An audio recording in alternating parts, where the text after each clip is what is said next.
El precio del oro ha estado subiendo constantemente por los últimos meses, llegando a nuevos máximos prácticamente todas las semanas. Esto ha hecho que muchos inversores se interesen por esta inversión, no solo por la protección que el oro pudiese ofrecer en caso de más inflación, en caso de que los gobiernos sigan imprimiendo dinero y toda esta serie de cosas, sino que muchos se han interesado simplemente porque ha estado subiendo mucho y ellos también quieren sacarle una piececita a ese pastel. Ahora, en el video del día de hoy, tengan en cuenta que no voy a estar realmente hablando acerca de mis perspectivas con el oro, si creo que es una buena inversión o no.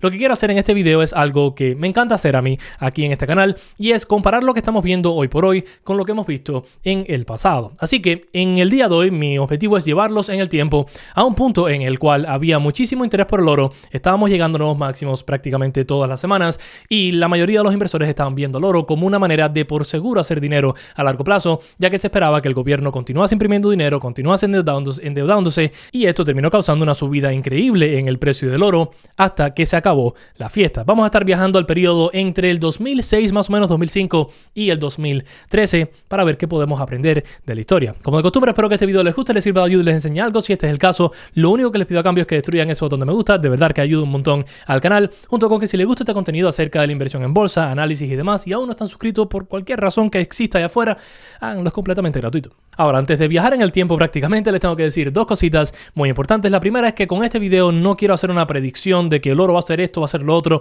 Realmente no es el punto del video. El punto del video es solamente mostrarles la información y que ustedes decidan qué es lo que ustedes piensan tras esta información que les voy a estar compartiendo. Así que no tomen esto como algo que yo sé que va a pasar, una recomendación de qué hacer, porque no es el caso. Solamente les quiero compartir qué fue lo que vimos la última vez que algo parecido ocurrió. Y lo otro que les tengo que decir es que así el oro suba, baje o se mantenga estable, si queremos invertir en bolsa tenemos que analizar las compañías y las inversiones donde les queremos poner dinero. Y una de las mejores herramientas allá afuera para hacer esto va a ser Investing Pro, que aunque no es el sponsor de este video, les quiero mencionar que cuando está saliendo este video, quedan horas para aprovechar el flash sale de Investing Pro, donde si van a través del enlace que les dejé en la descripción, vamos a obtener un 50% de descuento, añadido un 15% por ir de parte mía en sus planes Pro y Pro Plus. Tengan en cuenta que si están viendo este video en el futuro, ellos tienden a hacer estas ventas o estas ofertas bastante a menudo, o sea que si no logró aprovechar esta oferta, pues si espera un poquitico estoy casi seguro que aprovechará otra. Así que nada, si están interesados en esta plataforma que utilizamos un montón aquí en el canal y de verdad la recomiendo de corazón,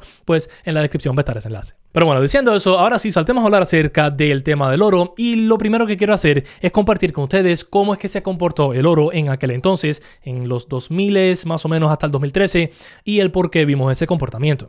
Aquí podemos ver en este gráfico el precio por onza del oro desde el 1970 hasta acá. ¿Por qué cogí el 70? Bueno, porque aquí es donde los Estados Unidos y el mundo prácticamente se separaron del patrón oro, lo que obviamente al principio terminó causando una subida increíble, para después el oro no hacer nada como por 25 años. Ahora, a partir del 2001 más o menos, finales, mediados se pudiese decir, empezamos a ver una corrida increíble en el oro que subió constantemente, a pesar de un par de bachecitos ahí que vamos a hablar en un momentico, hasta los máximos que terminamos viendo en el 2012. Después de eso, el oro terminó cayendo de una forma significativa. Ahora hablamos acerca de porcentajes, para después montarnos en la subida que hemos visto recientemente, que es la que hemos visto desde prácticamente 2022 para acá. O sea, en estos últimos 3 años más o menos. Ahora, el periodo específico en el que me quiero centrar va a terminar siendo prácticamente desde aquí, 2006 más o menos, hasta el 2012, 2013 y la caída que terminamos viendo hasta el 2015, ya que creo que nos enseña bastante acerca de cómo el oro se comporta antes, durante y después de una recesión, por si acaso estamos esperando una recesión ahora. Comenzando con lo que estábamos viendo para 2006 más o menos, el oro ya había subido de una forma significativa desde 2001. ¿Por qué? Bueno, porque el último momento en el cual el gobierno de los Estados Unidos tuvo un exceso de capital, o sea que les sobró dinero en su presupuesto, fue en 2001. Después de ese punto hemos visto como el gobierno constantemente tiene un déficit, constantemente está entrando en deuda para financiarse, y solamente han habido un par de veces en la historia donde ese déficit se reduce. Podemos ver aquí en 2007 cómo se había reducido, pero después vino la gran recesión y ese déficit creció bastante. Lo mismo, se recuperaron un poquitico para 2015 más o menos, pero ese déficit empezó a crecer muchísimo, sobre todo con la recesión del 2020 y todo el tema de la pandemia, y aunque se había recuperado para 2022, pues hemos empezado a entrar en un déficit de nuevo bastante grande. O sea que el precio del oro ya estaba subiendo desde 2001 debido a ese problema del déficit. Ahora, para 2006 más o menos, en otras palabras, un año oficialmente antes de que empezara la recesión y 2 años antes de que se anunciase la recesión, como varios de ustedes pueden saber, la recesión del 2008 oficialmente comenzó a finales del 2007, pero no se anunció que estábamos en recesión hasta finales del 2008. O sea, se demoró alrededor de un año en anunciarse oficialmente de que estábamos en recesión. recesión. Eso es una de las cosas que hemos visto prácticamente siempre en la historia. El gobierno nos dice que estamos en recesión considerablemente después de que ya entramos en una. Pero bueno, eso no es el tema del video. Ya desde 2006 se había empezado el rumor y el temor de qué es lo que pudiese pasar con la economía, todas las cosas que no estaban muy bien, todas las grietas que se estaban formando en aquel entonces, y esto hizo que mucho inversor, sobre todo a partir de finales, mediados de 2007, entraran al oro y empezaran a comprar como forma de proteger su portafolio. Podemos ver cómo desde agosto de 2007 más o menos a febrero de 2008 el precio del oro fue de 600 y pico dólares, 668 más o menos, hasta los 969. Muy parecido más o menos a lo que estamos viendo en el día de hoy, una subida increíble. O sea que en unos 7 meses más o menos el oro había subido casi 45% en su valor. Por cierto, esto es muy parecido a lo que hemos visto en este periodo, ya que en lo que va de año, o sea en estos 10 meses más o menos, el oro ha subido casi 60%, prácticamente 60% de valor. Una subida increíble empujada por ese temor de parte de los inversores, pensando que algo se va a romper, alguna especie de problema con inflación y toda esta serie de cosas, o impresión de dinero de parte de los gobiernos. ¿Qué pasó después? Bueno, más o menos a finales del 2008, septiembre específicamente, se anunció que los Estados Unidos estaban en recesión desde el año anterior, y esto con la caída de Lehman Brothers y toda esta serie de cosas terminó causando un crash en la bolsa y en el precio del oro. Aquí podemos ver un poquitico más el detalle y podemos ver cómo acá en julio de 2008, o sea un par de meses nada más de que se anunciara que estábamos oficialmente en recesión, el oro estaba por unos $1,000 por onza más o menos, y terminó cayendo hasta un mínimo de 715 por onza. O sea, que estamos hablando que de máximo a mínimos el oro terminó teniendo una caída de alrededor de 30% cuando empezó la recesión y empezó todo ese miedo. ¿Por qué terminamos viendo esta caída si el oro está supuesto a protegernos en caso de una recesión? Bueno, porque muchas personas entran al oro para protegerse de estas caídas, para proteger su capital y demás, y cuando vemos que las caídas están ocurriendo y se están presentando esas oportunidades, muchas personas venden su posición en oro para desplegar en activos, en casas, en bolsa o lo que sea, junto con que muchas personas que estaban utilizando el oro como una forma para protegerse tienen eventos de liquidación, de margin calls y toda esta serie de cosas, y venden su oro para cubrir todas estas cosas, lo que causa una presión negativa bastante sólida en el oro y lo que causa que el precio del mismo caiga de una forma asquerosamente rápida, algo que no deberíamos de ver realmente en el oro. Ahora sé que varios se van a estar dando cuenta de que después de esto el precio del oro subió de una forma constante prácticamente hasta un poquitico después del 2012, como pueden ver acá, y después terminó cayendo un montón. Vamos a explorar un poquitico esa caída porque me parece bien interesante. Quería compartir con ustedes esa área del 2008 porque sé que muchas personas me preguntan qué pasa con el oro cuando veamos una recesión, si es que la vemos. Y bueno, ahí pudimos ver en 2006, 2007, 2008 más o menos qué fue lo que pasó. Mucho entusiasmo con el oro antes porque muchas personas lo veían como la manera de protegerse, y todos aquellos que entraron un poquitico tarde terminaron perdiendo bastante dinero, al menos a corto plazo. Ahora, esta subida de acá me parece mucho más interesante porque esto creo que se alinea un poquitico más con lo que estamos viendo en el día de hoy, a pesar de que en 2013-2014 no hubo recesión. Y a ver, puede que ahora no veamos recesión, puede que sí. De todas maneras, ¿por qué razón quiero concentrarme en este movimiento de acá, la subida del 2009 más o menos hasta el 2012, digamos, y la subsecuente caída en el 13 y el 14? Y bueno, esto es porque lo que terminamos viendo después de 2008 es muy parecido a lo que hemos visto desde 2021 prácticamente para acá. No solo vimos cómo el déficit creció de una manera increíble desde 2007 a 2009 con todo el gasto del gobierno, para después ver cómo ese déficit se recortase, sino que vimos lo mismo prácticamente acá en el 2020 para ver cómo ese déficit se recortase. Ahora estamos viendo cómo el déficit está creciendo una vez más. ¿Qué va a pasar después? Deberíamos de ver idealmente que este déficit se recorte. Otra cosa muy interesante y parecida entre ese periodo post-2009 y lo que estamos viendo ahora es la deuda total del gobierno. Podemos ver cómo, si le hacemos un poquitico de zoom acá, el crecimiento en deuda a partir del 2008 fue realmente increíble. Obviamente porque el gobierno quería sacar la economía de la recesión. Lo mismo que hemos estado viendo prácticamente de 2020 para acá, un gasto increíble por parte del gobierno. No solamente en el 2020, sino en años después también. Otra cosa muy interesante que podemos ver es el crecimiento en la deuda de la Fed, o más bien la hoja de balance, disculpen, de la Fed. Podemos ver cómo anteriormente esta hoja de balance estaba relativamente estable, subiendo de una forma tranquilita, para después ver un subidón increíble a finales del 2008, que hasta cierto punto ahí es donde vimos una caída grande en el oro y toda esa serie de cosas. Se empiezan a trazar un poquitico las paralelas a ustedes, y después sí, la hoja de balance de la Fed continuó subiendo, pero nada del otro mundo. Lo que vimos después de 2020 fue una subida increíble en la hoja de balance de la Fed para después continuar hasta 2021, y recientemente lo que hemos estado viendo es que la Fed recorta la hoja de balance. Y ya lo último que les quiero mostrar es el M2 Money Supply, que es lo que se utiliza prácticamente para ver cuánto dinero hay en circulación en la economía, y podemos ver una vez más un crecimiento bueno acá en 2008 y después siguió subiendo el M2 Money Supply, y lo mismo acá, una subida muy aguda en 2020, 2021 y 2022 para después tranquilizarse después. ¿Por qué les muestro todas estas cosas?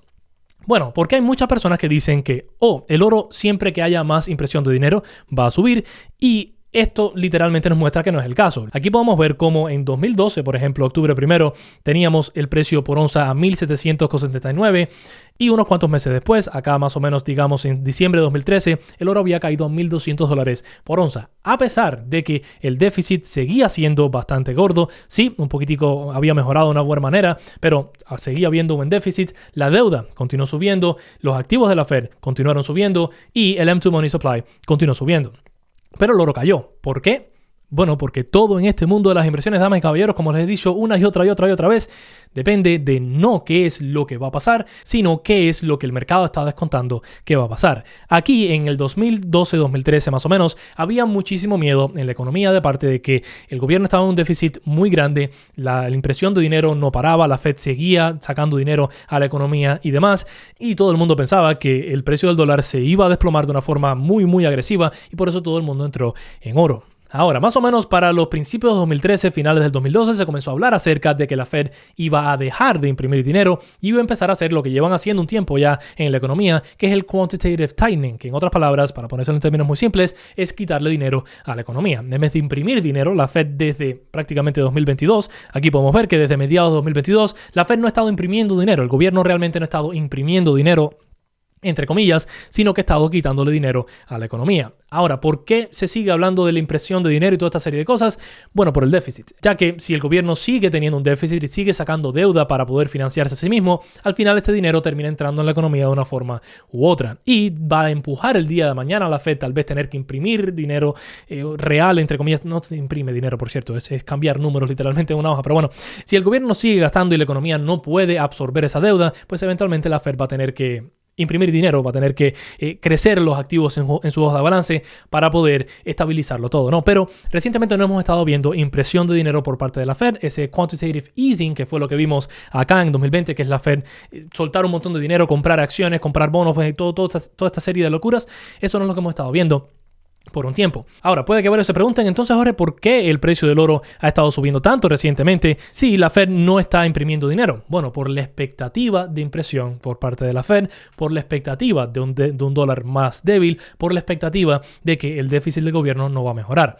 ¿Qué pasa el día que la Fed resulta que no imprime tanto como se esperaba? ¿Qué pasa el día que el gobierno no tiene un déficit tan grande como se esperaba? Pues pudiésemos ver algo parecido, una más parecido a lo que vimos después del 2012, donde el oro no hizo absolutamente nada por 8 años e inclusive después de recuperar esos máximos en el 2020 no hizo nada por otros 3.